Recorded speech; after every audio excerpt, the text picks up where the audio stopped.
After you've unboxed the printer, connect the power cord, plug in the printer, and press the power button. Select the correct language, country, date, and time. When you see this screen, install the ink. Unlock and open the ink pack tray cover. Remove any packing material. Press an ink pack tray to release it, then pull the tray out. Remove and discard the protective piece. Unpack the black ink and remove any packing material. Shake it about 10 times.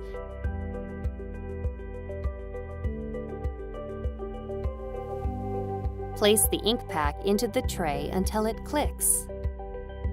Do not touch the green chip on the ink pack. Push the tray into the printer.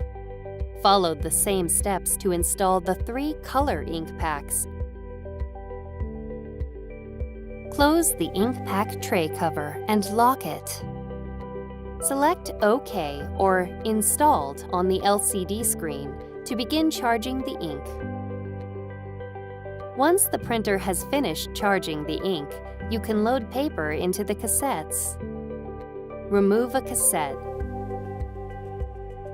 and slide the edge guides out. Insert the paper and slide the front and side edge guides along the edges of the paper. Insert the cassette. Select the paper size and paper type based on the paper you loaded. Repeat this process for any additional paper cassettes.